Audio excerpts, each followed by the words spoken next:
देके क्रिमिनल को पार्लियामेंट में भेज दोगे तो इस तरह का तो क्राइम बढ़ेगा ही ना। जब आपको पता था कि इतना बड़ा माफिया तो आपको जब रोकना था, तब आपने क्यों नहीं रोका? आज जब बोल रहे हैं रिएक्शन, ओके रिजवान अहमद वरना इस तरह की किलिंग बढ़ेगी। रिजवान अहमद जरूरी है। रिजवान अहमद, मैं इस सवाल को घुमाता हूं, मैं पूछता हूं कि अतीक के जाने से, एक सेकंड, मैं एक सवाल को घुमाता हूं, अतीक के जाने से, अतीक नहीं रहा या फिर वो जेल में था, उसके जाने से, मुख्तार जेल में जाने से और आजम खान का तिलिस्म टूटने से क्या इंपैक्ट पड़ा?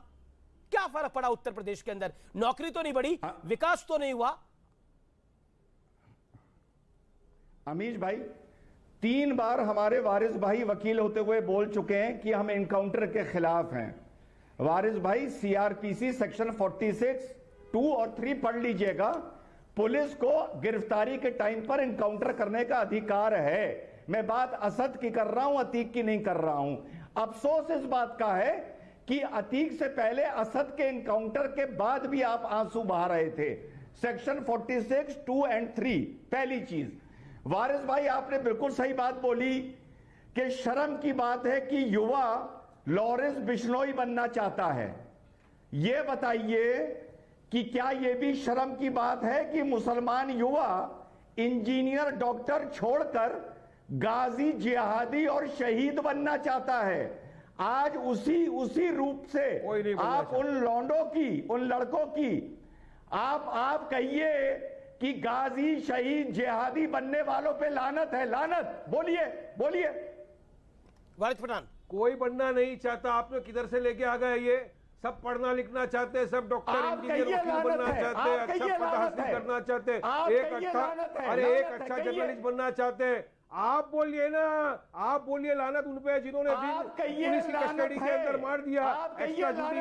दोनों को कहना चाहिए। आप कहिए, मैं तो बोल रहा हूँ ना, जो लोग दोनों को कहना चाहिए। रिजवान भी बोले, आप भी बोले लानत है। संविधान को नहीं मानते, कायदे को नहीं मानते, रिजवान डेमोक्रेसी को नहीं मानते, जो डेमोक्रेसी को नहीं मानते, संविधान को नहीं मानते, संविधान का कत्ल करते हैं, उन पे लानत है।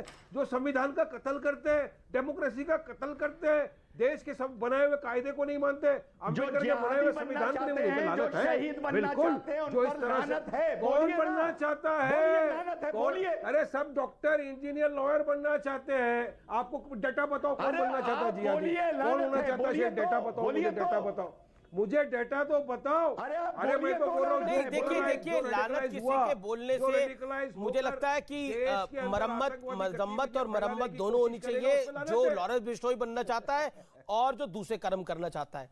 लेकिन अब मैं आता हूं इस विषय के ऊपर जो कि आज का बहुत महत्वपूर्ण है। अनुराग भाई, आपने बोला देखिए आपत्ति है, ये लोग जो है वो बहुत नेगेटिविटी फैला रहे हैं, आपने शुरुआत यहां से करी। मैं आपसे जानना चाहता हूं, ये अतीक अहमद कौन सी पॉजिटिविटी फैला रहा था? ये अतीक अहमद का कुत्ता कौन सी पॉजिटिविटी फैला रहा था? जब अतीक अहमद ने नोएडा अथॉरिटी के चेयरमैन को उसके घर में घुस के मारा था, ये कौन सी पॉजिटिविटी फैला रहा था? ये सब सवाल आएंगे, ये सब सवाल आएंगे। आप, मैं मान सकता हूं कि आपको टोटी शब्द पे आपत्ति हो कि भाई किसी को क्यों ऐसी बात कही जाए, लेकिन क्या आपको लगता नहीं है जो दंगे वाली बात है, मुजफ्फरनगर दंगे आप ही के राज में हुए थे और सफाई में महोत्सव चल रहा था? सवाल है, सुन लीजिए, मेरा सवाल है। सवाल यह है कि जो मुजफ्फरनगर के दंगे में जिन लोगों को समाजवादी ने चिन्हित किया था, उनके ऊपर से आपराधिक मुकदमे भी हटाए गए। आखिर क्यों हटाए गए? अगर कोई देखिए, जहां भारतीय जनता पार्टी होगी विपक्ष में, वो कोशिश करती है वहां माहौल खराब करने का। आज उत्तर प्रदेश में समाजवादी पार्टी विपक्ष में है, हम हमेशा पॉजिटिव राजनीति को बढ़ावा देते हैं। बिहार में भारतीय जनता पार्टी विपक्ष में है, देखिए वहां दंगे हो रहे हैं। आप देखिए पश्चिम बंगाल में भारतीय जनता पार्टी विपक्ष में है, देखिए दंगे होते हैं। भारतीय जनता पार्टी जहां सत्ता में रहती है, तो ये तो फिर फेलियर है आप लोगों का। जो मतलब आप कहते हैं कि ये तो इससे बड़ी तो आप इससे बड़ा तो सर्टिफिकेट नहीं दे सकते बीजेपी को कि बीजेपी जब सत्ता में रहती है तो दंगे नहीं होते, जब बीजेपी सत्ता में नहीं रहती तो दंगे हो जाते हैं। यही बात तो कह रही है बीजेपी, यही बात तो कह रहे हैं राकेश त्रिपाठी और योगी आदित्यनाथ, यही बात तो कह रहे हैं। ये क्या बोल गए आप? स्पष्ट है ना। ओके राकेश त्रिपाठी, क्या ये आप कह रहे हैं कि जहां बीजेपी होती है वहां दंगे नहीं होते कि दंगों से मुक्ति चाहते हैं? मैं कह रहा हूं जहां भारतीय जनता पार्टी विपक्ष में है, आप देखिए वहां दंगे हो रहे हैं बिहार में। भाजपा की सरकार जहां जहां होगी वहां दंगे नहीं होंगे। समाजवादी पार्टी सर्टिफिकेट दे रही है। बहुत आभार आपका, हम तो अपना अनुराग भदौरिया, आपका बहुत बहुत आभार। कि आज अनुराग भदौरिया ने सारी बातों के बीच में नेशनल टेलीविजन पर यह बात स्वीकार की है कि भारतीय जनता पार्टी की सरकार का मतलब दंगों से मुक्ति की गारंटी होता है। भाजपा की सरकार होगी तो सुरक्षा का एहसास होगा, दंगे नहीं होंगे, ये भाजपा की सरकार की बहुत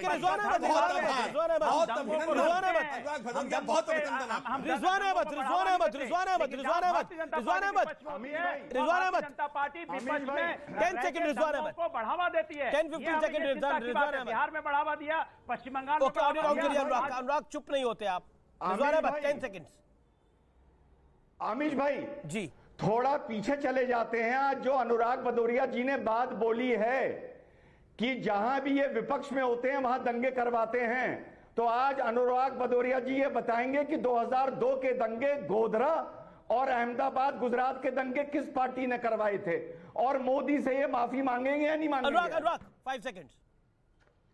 देखिए, हमने कहा कि जहां हम सत्ता में होते हैं सत्ता का धर्म निभाते हैं, जहां विपक्ष में होते हैं विपक्ष का धर्म निभाते हैं। हम उत्तर प्रदेश में विपक्ष का धर्म निभाते हैं दंगों को, लेकिन बिहार में देखिए विपक्ष में भारतीय जनता पार्टी है, वहां दंगे हुए क्योंकि भारतीय जनता पार्टी उसमें बयान देती है, उसको हवा देती है। पश्चिम बंगाल में भी दंगे हुए क्योंकि वहां पे भारतीय जनता पार्टी हवा देने का काम करती है। ये तो कमाल का लॉजिक। ऑडियो डाउन करिए। ये कमाल का लॉजिक है।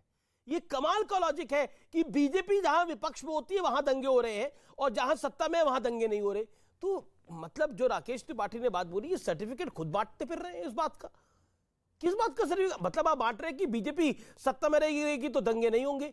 ये तो सर्टिफिकेट आप ही ने दिया ना अनुराग जी अभी कुछ देर पहले।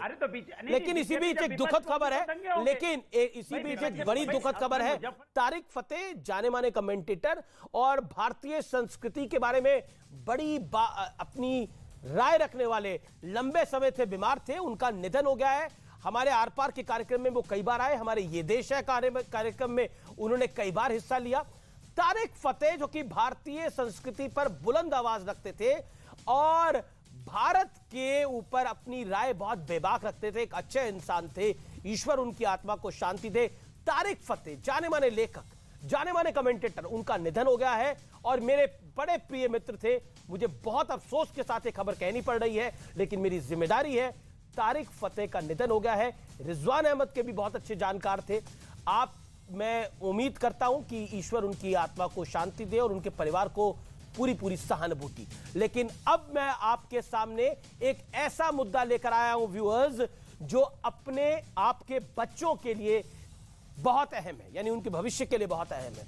देश की सर्वोच्च अदालत आजकल एक खास केस की सुनवाई कर रही है। 5 जजों वाली संवैधानिक बेंच की अध्यक्षता खुद चीफ जस्टिस ऑफ इंडिया यानी DY चंद्रचूड़ साहब कर रहे हैं। मुद्दा है सेम सेक्स मैरिज का, यानी समलैंगिक विवाह को मंजूरी दी जानी चाहिए या नहीं। कोर्ट में इस पर अभी तक क्या बातचीत हुई है ये मैं आपको आगे बताऊंगा, लेकिन सबसे पहले आपके लिए यह समझना बेहद आवश्यक हो जाता है कि यह मुद्दा अदालत के सामने क्यों आया है। दरअसल सितंबर 2018 में सुप्रीम कोर्ट ने IPC की धारा 377 को निरस्त कर दिया। हालांकि फैसले के बाद भी यह साफ नहीं था कि समलैंगिक जोड़ों का भविष्य क्या होगा। 25 नवंबर 2022 ये तारीख नोट करिए को 2 समलैंगिक कपल्स ने सुप्रीम कोर्ट में याचिका दायर की। याचिका में स्पेशल मैरिज एक्ट के तहत समलैंगिक विवाह को मान्यता देने की मांग की गई। ये खबर बहुत जरूरी है आपके लिए। 15 अप्रैल 2023 से सुप्रीम कोर्ट की संवैधानिक बेंच ने केस की सुनवाई शुरू कर दी, लेकिन इस सुनवाई से समाज का एक बड़ा तबका सहमत नहीं है। और खास बात यह है कि बार काउंसिल ऑफ इंडिया, बहुत बड़ा संस्था है ये भी, सुप्रीम कोर्ट से सुनवाई ना करने की उसने अपील की है। उनका क्या कहना है आपको मैं बता देता हूं। उनका कहना है कि देश के 99.9% यानी 99.09% से ज्यादा लोग समलैंगिक शादी वाले विचार का विरोध करते हैं। बार काउंसिल ऑफ इंडिया ने कहा कि याचिकाकर्ताओं के पक्ष में सुप्रीम कोर्ट का कोई भी फैसला देश की संस्कृति और सामाजिक धार्मिक ढांचे के खिलाफ माना जाएगा। यह भी कहा गया कि देश की विविधताओं को देखते हुए इस मुद्दे को संसद पर छोड़ देना चाहिए, यानी पार्लियामेंट पे छोड़ना चाहिए। आप सभी जानते हैं कि विधायिका, कार्यपालिका, न्यायपालिका और मीडिया ये लोकतंत्र के 4 स्तंभ हैं और संविधान में सभी का काम निर्धारित है। इसलिए पत्रकार होने के नाते मेरा मकसद किसी भी संवैधानिक संस्था पर सवाल उठाना नहीं है। मेरी जिम्मेदारी समाज की आवाज बन के, और यही मेरी कोशिश भी है। बार काउंसिल ऑफ इंडिया की ही तरह सुप्रीम कोर्ट में केंद्र सरकार ने भी कहा कि कानून बनाने से जुड़े फैसले लेने का अधिकार देश की संसद यानी पार्लियामेंट और विधानसभाओं को है, जिसको आप चुन के भेजते हैं।